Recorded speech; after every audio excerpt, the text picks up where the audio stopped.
आखिर एक महिला क्या चाहती है, इस बारे में लोगों की अलग अलग राय है। तो इसी विषय में एक कहानी लेकर आई हूँ आपके लिए। तो चलिए कहानी सुनते हैं। जो ये सवाल है ना, आखिर एक महिला क्या चाहती है, इसी का उत्तर आपको इस कहानी में मिल जाएगा। राजा रमेश युद्ध में हार गए। हथकड़ियों में जीते हुए पड़ोसी राजा के सामने उन्हें पेश किया गया। पड़ोसी देश का राजा अपनी जीत से प्रसन्न था और उसने राजा रमेश के समक्ष एक प्रस्ताव रखा।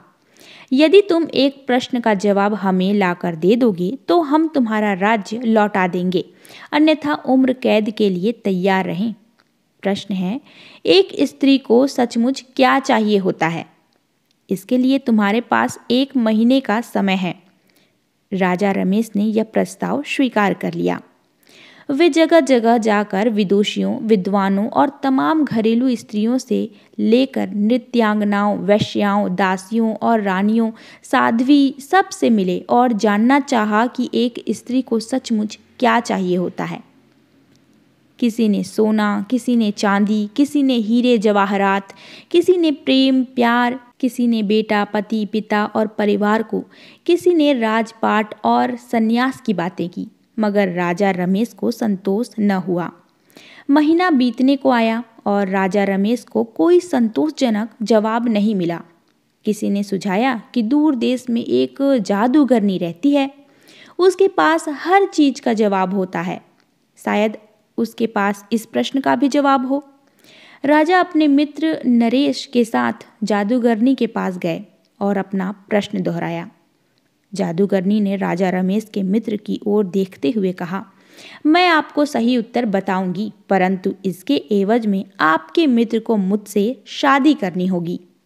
जादूगरनी बुढ़िया तो थी ही, बेहद बदसूरत थी। उसके बदबूदार पोपले मुंह से एक सड़ा दांत झलका जब उसने अपनी कुटिल मुस्कुराहट राजा रमेश की ओर फेंकी।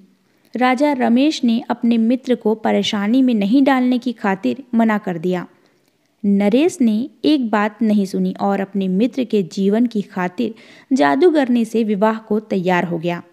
तब जादूगरनी ने उत्तर बताया, स्त्रियां स्वयं निर्णय लेने में आत्मनिर्भर बनना चाहती हैं।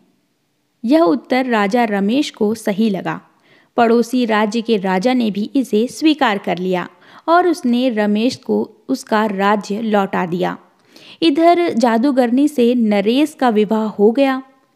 जादूगरनी ने रात्रि को अपने पति से कहा, चूंकि तुम्हारा हृदय पवित्र है और अपने मित्र के लिए तुमने कुर्बानी दे दी है, अतः मैं 24 घंटों में 12 घंटे तो रूपसी के रूप में रहूंगी और बाकी के 12 घंटे अपने सही रूप में। बताओ तुम्हें क्या पसंद है?